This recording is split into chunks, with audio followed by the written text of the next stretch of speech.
The paramedics had already zipped the bag before I got there, and the last thing I saw of my father was his hand, still holding a pen he'd been chewing on for 40 years, the same habit he passed down to me without either of us ever noticing it happening. I was 17 when that image burned itself into my memory, and it would be 15 more years before someone else noticed that same habit in me and said my name like she still had the right to. Before I tell you what happened next, I want to ask you something. If you believe in second chances, if you believe people can carry love quietly for years without letting it die, if you believe forgiveness can walk back into your life on an ordinary afternoon wearing an ordinary coat, then please take a moment right now to like this video, leave a comment, share it with someone who needs a little hope today, and subscribe to our channel. Our community grows because people like you believe these stories matter, and I promise you, this one is worth staying for. My name is Danny Whitfield, and for most of my life I have been a man who fixes things. I own a small repair shop on the corner of Miller Street in a town called Ashford Hollow, the kind of town where the diner still serves coffee in chipped mugs and everybody waves at everybody whether they like them or not. I fix radios, old lamps, broken clocks, sometimes bicycles, sometimes hearts, though I never advertised that last service and most days I wasn't very good at it. I chew pen caps. I have chewed pen caps since I was 11 years old, a habit my mother despised and my father secretly encouraged because he did it too, and somewhere in the space between his gentle laughter and her exasperated sighs, I learned that some habits are just love wearing a strange disguise. When I was 17, I fell in love with a girl named Maren Calloway. She had moved to Ashford Hollow the summer before our junior year, her family relocating because her father had taken a position at the regional bank, and she arrived in town with a battered green bicycle, a sketchbook she carried everywhere, and eyes the color of strong tea that seemed to look straight through whatever performance you were putting on and find the real person underneath. I remember the first time I saw her, standing outside the school library arguing with a vending machine that had eaten her quarter, and I remember thinking that I had never seen anyone so annoyed and so beautiful at the exact same time. I gave her my own quarter. She gave me a look that told me she didn't need saving but appreciated the gesture anyway, and that was how it started, quietly, the way most important things do. We spent that year the way teenagers in small towns spend their years, riding bicycles down Miller Street until the sun went orange, sitting on the hood of my father's old truck at the edge of the hollow reservoir, talking about things we didn't understand yet but pretended to, like the future and forever. She drew constantly, filling notebook after notebook with sketches of birds and porches and the strange shape of my hands when I was nervous, which she said happened whenever I was about to say something honest. She used to tease me mercilessly about the pen caps. She said I looked like a nervous rabbit whenever I chewed one, and then she would steal the pen out of my mouth and finish the thought I hadn't managed to say myself, because somehow she always knew what I meant before I did. My father was sick that whole year, though none of us called it that out loud. He had a heart condition the doctors had warned him about for years, and he had a habit of ignoring warnings the way some men ignore weather forecasts, convinced that bad things happen to other families. My mother worked double shifts at the hospital laundry to cover what his slowing hours at the mill couldn't, and I picked up work wherever I could find it, mowing lawns, fixing fences, anything that put a few dollars in an envelope hidden in my sock drawer, because somewhere inside me I already understood, long before anyone said it plainly, that the weight of that house was going to fall on my shoulders sooner than it should have. Maren knew all of this.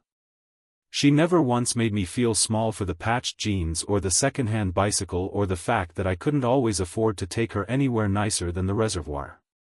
She used to say that the reservoir at sunset was worth more than any restaurant in the county, and she meant it, I could tell, because she never looked at what I didn't have. She looked at what I did have, which was a stubborn kind of hope and a habit of showing up even when showing up cost me something. Then, in March of that year, my father collapsed at the mill. I was called out of chemistry class to go to the hospital, and I remember running the entire mile there because I couldn't wait for a ride, my lungs burning, my mind repeating the same prayer over and over like a stuck record. He survived that first collapse, but the doctor's face when he spoke to my mother told a truth that no amount of hopeful words could soften. We had months, maybe a year if we were fortunate. I stopped going to school regularly after that. I picked up more work. I stopped meeting Maren at the reservoir as often, and when I did meet her, I was distracted, exhausted, carrying a grief I hadn't earned the right to name yet because he wasn't gone, not yet, and grieving someone who was still alive felt like a betrayal I couldn't explain to her or to myself.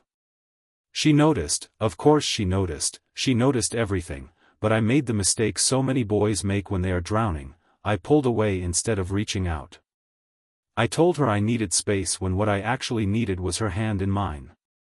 I told her I was fine when I was breaking into pieces small enough to fit inside my pockets. She pushed gently at first, then harder, and I mistook her concern for pressure I couldn't carry alongside everything else, and I said things to her one afternoon outside the school gym that I have regretted every single day since, cruel, dismissive things meant to put distance between us because distance felt safer than needing someone I was afraid I would lose the way I was losing my father. She cried.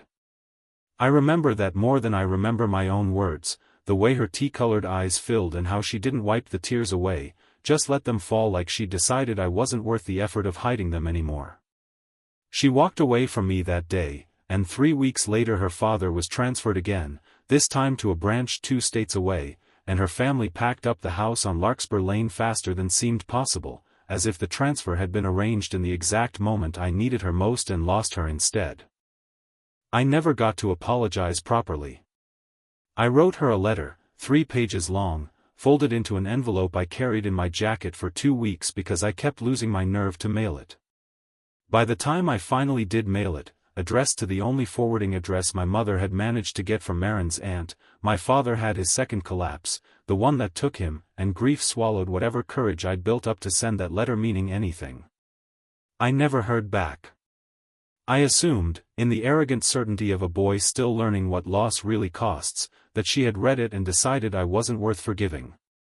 I built a version of that story in my head and lived inside it for 15 years, telling myself she moved on, she forgot me, she was better off without a boy who couldn't even keep his own father alive, let alone a relationship. Life after that became about survival more than living. I dropped any thought of college and took over what remained of my father's small side business repairing radios and small appliances for neighbors, because it was something I could do with my hands while my mind was elsewhere, grieving, and slowly, without any dramatic turning point, that side business became my whole life. My mother passed 6 years later, her heart worn thin from grief and double shifts, and by the time I turned 26, I was the last Whitfield standing in a house that had once held 4 people's worth of noise and now held only the hum of an old refrigerator and the click of a clock I kept meaning to fix and never did, because some part of me liked hearing something imperfect tick along anyway. I dated occasionally over the years. There was a woman named Colleen who worked at the pharmacy, kind and steady, but I never gave her the parts of myself I'd given a 17-year-old girl with a sketchbook, and she eventually, fairly, grew tired of loving half a man and moved to Portland with someone who could offer her the whole thing. There was a woman named Britt who lasted 8 months and left saying I was married to my dead father's memory more than I would ever be married to a living woman, and though it hurt to hear, I couldn't argue with her, because she wasn't entirely wrong. I built walls out of habit and called them independence. I told myself I was content, that a quiet shop and a quiet house and quiet evenings with the radio on were enough, and for years I almost believed it. Then came the Tuesday in early October that changed everything, an ordinary Tuesday with a pale blue sky and the kind of crisp morning air that makes small towns smell like wood smoke and possibility. I was at Hensley's Diner on Miller Street, in my usual booth by the window, going over receipts with a pen cap between my teeth out of pure habit, when the bell above the door rang and I didn't look up because the bell rang for 100 people a day and none of them were ever anyone I was waiting for. Then a voice said my name, softer than I remembered but unmistakably hers, and said the words that would undo 15 years of carefully built walls in a single breath, "You still chew your pen cap, Danny." I looked up, and there she was. Maren Calloway, 32 years old now, her hair a little shorter, a few fine lines at the corners of her eyes that only made them more familiar somehow, wearing a soft gray coat and holding a paper coffee cup like she needed something to do with her hands. For a moment neither of us said anything, and the whole diner seemed to hold its breath along with me, because some reunions are loud and some are almost unbearably quiet, and this was the quiet kind, the kind where the years between two people sit in the air like dust caught in a sunbeam, visible only because the light finally found the right angle. I stood up too fast and nearly knocked over my coffee, and she laughed, a small startled laugh that cracked something open in my chest, because I recognized that laugh from 100 afternoons at the reservoir, and hearing it again after 15 years felt like finding a photograph you thought had been lost in a fire. We stood there in the middle of Hensley's diner, two adults who had once been teenagers who loved each other completely and clumsily, and I didn't know whether to hug her or apologize or simply stare, so I did an embarrassing combination of all three, and she let me, because she said later that she'd rehearsed this moment so many times in her head that the reality of my nervous stammering was almost a relief compared to her own anxious imaginings. We sat down together in my booth, and for the first 20 minutes we talked about nothing that mattered, the weather, the diner's new owner, whether the coffee had gotten better or worse over the years, both of us circling the real conversation like two people standing at the edge of cold water, testing it with a toe before deciding whether to dive in. It was Maren who finally dove in first, because she had always been braver than me in the ways that counted. She told me her father had retired 2 years ago and her parents had decided, somewhat unexpectedly, to move back to Ashford Hollow, of all places, because her mother had grown sentimental about the town in her later years and wanted to be near the reservoir again, the same reservoir where Maren and I used to sit on the hood of my father's truck. Maren had come to help them settle into their new house on the other side of town, only planning to stay 2 weeks, and she said the word 2 weeks like it tasted strange in her mouth, like even she wasn't sure she believed it would only be 2 weeks. I asked about her life, carefully, the way you ask about a country you've heard is beautiful but have never had the courage to visit. She told me she was an illustrator now, that the sketchbooks I remembered had turned into a real career, children's books mostly, watercolor birds and porches, the same subjects she'd always loved, only now other people paid her for them and her work sat on library shelves in towns she'd never even visited. I told her that made perfect sense, that I always knew the sketches weren't just a hobby, and she smiled at that in a way that told me the compliment landed somewhere important. Then, carefully, the way you step onto ice you aren't sure will hold you, she asked about my father. I told her he had passed not long after she moved away. I watched her face change, watched something crumble and then reform into a grief I hadn't expected her to still carry, because she had barely known him, only met him twice, but she remembered him, she said, remembered how he used to whistle old songs while he worked in the garage, and she said she was sorry, truly sorry, in a voice thick enough that I understood the sorrow wasn't just polite condolence but something she'd been holding on to, unspoken, for 15 years. And then I told her about the letter. I don't know what made me say it right there in that booth, 3 cups of coffee deep into a conversation we were both clearly terrified to have, but I told her about the 3 pages I wrote, about carrying that envelope in my jacket for 2 weeks, about finally mailing it to her aunt's address only weeks before my father's second collapse, and about how I never heard back and assumed the silence was her answer. Her face went pale in a way I will never forget. She set her coffee cup down slowly, like her hands had suddenly forgotten how to hold things, and she told me she never received any letter. Not 1 page, not 1 word.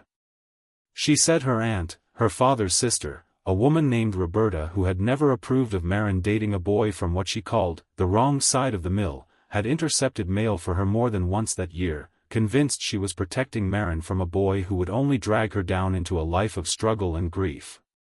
Maren had suspected something for years, small inconsistencies, a missing birthday card from a friend, a college acceptance letter that arrived suspiciously late, but she had never been able to prove it, and her aunt had passed away 4 years ago without ever admitting to any of it. The diner around us kept moving, the bell over the door kept ringing for other people's reunions and departures, but at our table, time had folded in on itself, because we were both realizing, in real time, that the story we had each told ourselves for 15 years, that the other person had simply stopped caring, had been built on a foundation that never existed. I hadn't been rejected. She hadn't been abandoned. We had both simply been young and grieving and unlucky enough to have our one attempt at repair swallowed by someone else's fear and control. I want to pause here, because I think this is the part of the story that matters most, and I hope you'll sit with it for a moment. So many of us carry wounds for years, wounds we believe are proof that we weren't loved enough, weren't worth staying for, weren't worth fighting for, when the truth is so often more complicated and far less personal than our hurt convinces us it is. If you've ever carried a grudge or a grief built on a misunderstanding, if you've ever assumed the worst about someone who loved you simply because silence is easier to interpret as rejection than as circumstance, I hope you'll remember Maren and me, sitting in a diner booth 15 years later, discovering that our whole story might have gone differently if one bitter woman hadn't decided she knew better than two teenagers in love. We sat in that diner for nearly 3 hours that day, well past the lunch rush, well past the point where Hensley himself came by twice to refill our coffee and once to gently mention that if we wanted pie, he was about to close the kitchen, and we ordered 2 slices of cherry pie neither of us finished because we were too busy talking, filling in 15 years of gaps, laughing at memories, going quiet at others, and by the time Maren finally stood to leave, promising to see me again before her 2 weeks were up, I felt something in my chest that I hadn't felt in so long I almost didn't recognize it. Hope, fragile and unfamiliar, like a muscle that's atrophied from disuse and aches simply from being used again. Over the following days, we found reasons to see each other that were flimsy and obvious even to us.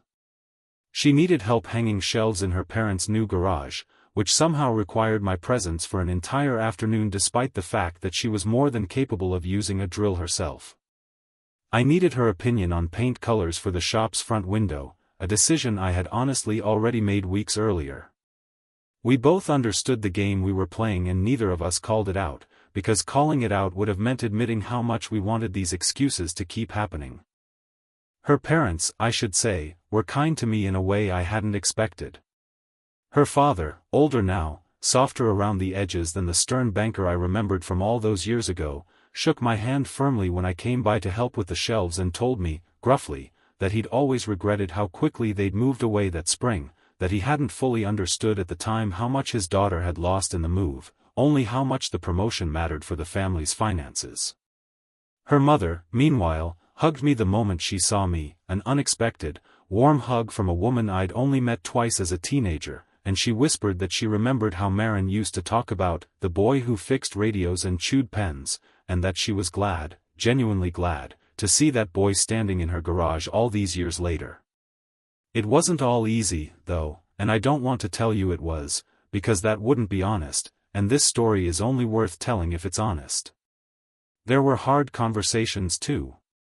One afternoon, sitting on the same reservoir hillside where we used to sit as teenagers, Maren told me she'd been engaged once, 2 years earlier, to a man named Griffin Pratt, a graphic designer she'd met through her illustration work, and that it had ended not because of any dramatic betrayal but because she'd realized, slowly and painfully, that she was settling for a comfortable love instead of waiting for the kind of love that had once made her feel entirely seen. She said she'd spent 2 years since then wondering if that kind of love was something she'd imagined as a teenager, something that couldn't survive contact with real adult life, and she admitted, her voice tight, that seeing me chew that pen cap in the diner had terrified her, because it meant maybe it hadn't been imagined at all, and now she had to decide what to do with that truth at 32 instead of 17. I told her about my own failures, about Colleen and Britt, about how I'd built a life that looked stable from the outside but was really just a series of careful avoidances, how I'd told myself for years that I simply wasn't built for that kind of connection, only to sit across from her in a diner and realize within 20 minutes that I hadn't lost the capacity for it. I'd simply been unwilling to risk it with anyone who wasn't her. There was a difficult evening, though I promised myself I wouldn't linger in nighttime scenes and I won't, only to say briefly that one late afternoon stretched into dusk when we argued, not about the past this time but about the present, about whether 2 weeks was enough time to decide anything, about whether she should extend her stay or return to her apartment in her life 2 states away and simply let this be a beautiful, closed chapter instead of reopening a book neither of us had finished reading. I told her I was scared of losing her twice in one lifetime. She told me she was scared of building a life around a maybe. We didn't resolve it that evening, and she left frustrated, and I spent that short night, because I promise you it was brief, lying awake turning over every version of what I could have said better, every way I might have reached for her instead of simply stating my fear like a fact and expecting it to be enough. The next morning, though, brought its own kind of turning point, the kind that arrives quietly on an ordinary daylight hour and changes everything anyway. I was in my shop just after opening, sorting through a box of old radios a neighbor had dropped off for repair, when I found, tucked inside the back panel of an ancient Philco radio that had belonged to my father, a small bundle of letters bound with a rubber brittle enough to snap when I touched it. My hands were shaking before I even understood why, because I recognized the handwriting on the top envelope immediately. It was Maren's. There were 4 letters, all addressed to me, all postmarked from the months right after she'd moved away, all still sealed, never opened, never delivered. I sat down right there on the shop floor, radios and screwdrivers scattered around me, and I opened them one by one with hands that didn't feel entirely like my own. The first letter, dated just 3 weeks after she left, was full of apology and confusion, asking why I hadn't written back, wondering if my silence meant what she feared it meant. The second, dated a month later, was angrier, hurt in a way that broke something in my chest to read, accusing me of exactly the cruelty I now understood I hadn't actually committed.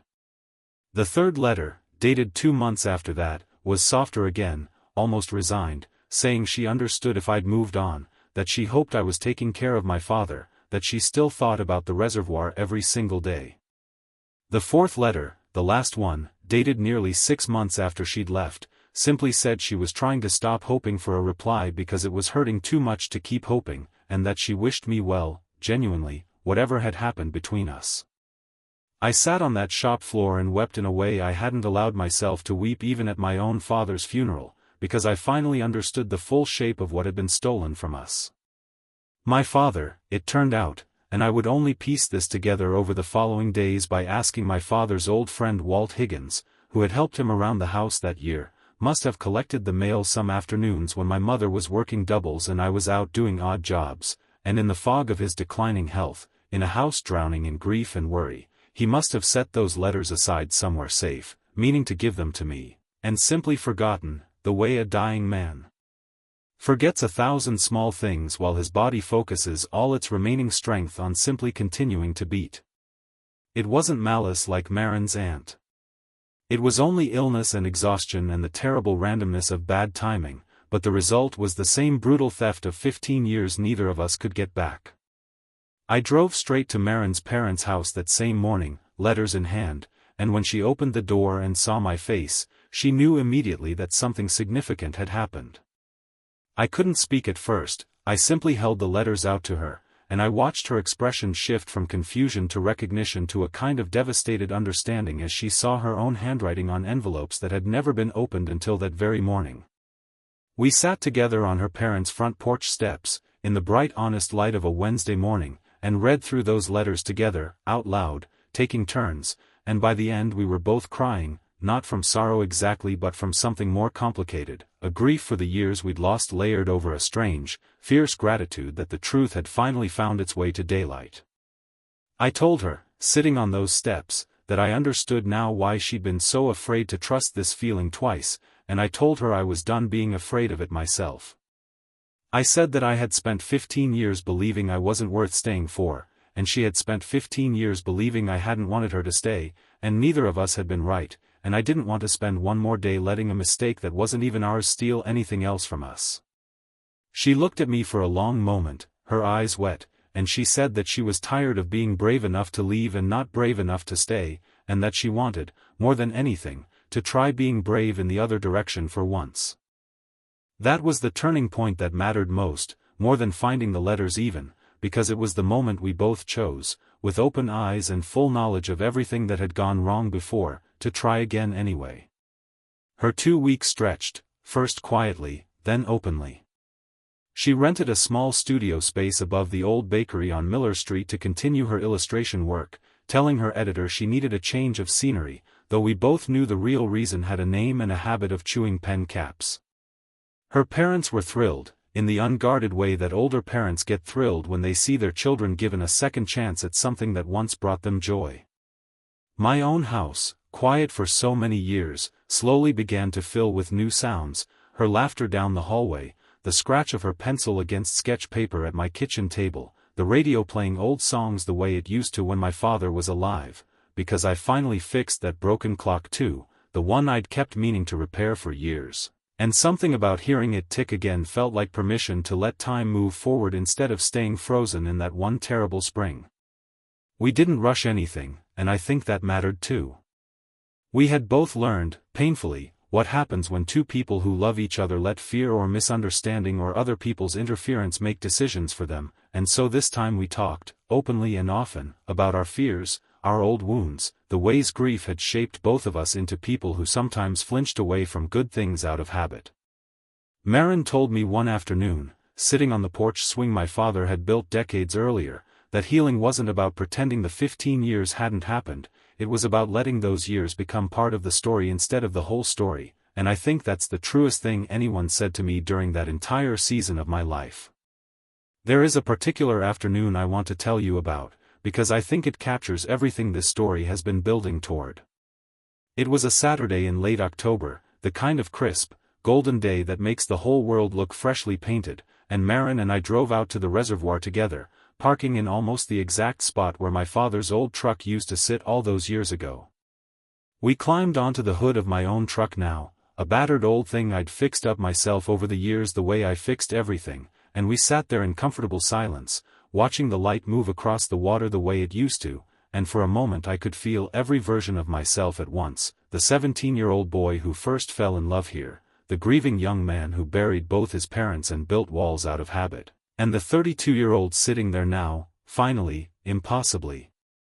allowed to be happy without waiting for the other shoe to drop. Maren pulled out her sketchbook, an old habit that had never left her, and she began drawing, and when I leaned over to see what it was me, chewing on a pen cap, my eyes soft in a way I don't think I'd ever seen myself look in a mirror. She said she wanted to remember this exact afternoon exactly as it was, not as a memory this time but as a promise, something to look back on later and know that this was the moment things finally started going right instead of the moment things started going wrong. I asked her, right then, sitting on that truck hood with the reservoir gold and glittering in front of us, whether she thought this was really it, whether we were really doing this, building something real instead of just visiting the ruins of something old. She set her sketchbook down, looked at me with those tea-colored eyes that had haunted 15 years of my quietest moments, and she said that she didn't believe in fate exactly, but she believed in this, in two people who had loved each other honestly once, who had been separated by circumstances neither of them chose, and who had somehow, against every reasonable expectation, been given the rare and undeserved gift of a second chance to do it right. She said that felt like more than coincidence to her, whatever you wanted to call it, and that she intended to spend the rest of her life being grateful for it instead of afraid of it. I want to take a moment here, before I finish telling you the rest, to ask something of you directly, because I think this is the part of the story where it matters most. If Maren and Danny's journey has touched something in you today, if you believe that love interrupted by circumstance deserves a second look, if you believe that grief and misunderstanding shouldn't get the final word in anyone's story, please take just a moment to leave a comment below about a time in your own life when a second chance changed everything, or a time you wish you'd had one. Our channel exists because stories like this remind all of us that hope survives even 15 years of silence, and your comments help build a community of people who believe that too. And if you haven't already, please like this video and share it with someone in your life who might need a reminder today that it's never too late for the right kind of love to find its way home, and subscribe to our channel so you never miss another story like this one. The weeks that followed that afternoon at the reservoir were some of the fullest of my life. Maren's parents hosted a small dinner one Sunday, inviting Walt Higgins and a handful of my father's old friends who remembered me as a boy running odd jobs around town, and there was something healing about sitting at a table full of people who had known my father, who could tell Maren stories about him whistling in his garage, who could confirm for both of us that the years we'd lost hadn't erased the love that had shaped us, only delayed it. Walt, in particular, cried a little when he heard the story of the letters, and he told me that he remembered my father, in his last months, mentioning something about keeping something safe for the boy, though at the time none of us had understood what he meant, assuming it was confusion brought on by illness rather than the quiet, forgotten act of a dying man trying to protect his son's future without ever getting the chance to finish the gesture. I decided, not long after that dinner, to do something I'd been considering privately for weeks. I framed the 4 letters, not to display them publicly, but to hang quietly in the back room of my shop, above the workbench where I do my repairs, as a kind of reminder that even broken things, even things that seem lost forever, can sometimes still be found and fixed if you're patient enough and lucky enough and brave enough to keep looking. Maren cried when she saw them hanging there, and she told me it was the most Danny thing I could have possibly done, taking the most painful artifact of our history and turning it into something useful, something that would sit quietly in the background of ordinary days doing its work the way I did everything, without fanfare, but with care. Her 2 weeks became a month, and the month became a season, and by the time the first frost came to Ashford Hollow, Maren had made the decision, carefully and without pressure from me, to give up her apartment 2 states away and move her studio permanently to the space above the bakery on Miller Street. Her editor was thrilled, actually, telling her that working near the reservoir and the woods surrounding Ashford Hollow had already produced some of her best illustrations in years, bird studies and porch scenes that felt more alive than anything she'd painted in the city. I like to think, though she never said it outright, that some of that new life in her work came from feeling safe enough again to be fully herself, the way she had been at 17 before circumstances taught her to guard her heart so carefully. I won't tell you that everything after that was simple, because love, even second-chance love, even love finally freed from misunderstanding, still requires the ordinary work of 2 people learning to build a life together as the adults they've become rather than the teenagers they once were. There were adjustments, small disagreements about how to merge 2 established lives, moments where old insecurities crept back in, moments where I caught myself waiting for something to go wrong simply because that had been the pattern my life taught me to expect. But each time, we talked instead of retreating, we stayed instead of running, and slowly, patiently, we built a foundation sturdier than anything either of us had managed alone. A year after that Tuesday morning in Hensley's diner, on an afternoon in early October almost exactly matching the day she'd walked back into my life, I asked Maren to marry me, not at some elaborate location but right there on the hood of my truck at the reservoir, the same spot where we'd fallen in love at 17 and found our way back to each other at 32. I didn't have an elaborate speech prepared. I simply told her that I had spent 15 years believing I'd lost the best thing that ever happened to me, and I didn't intend to spend even one more day taking for granted the fact that I hadn't, not really, not ever, not even when I thought I had.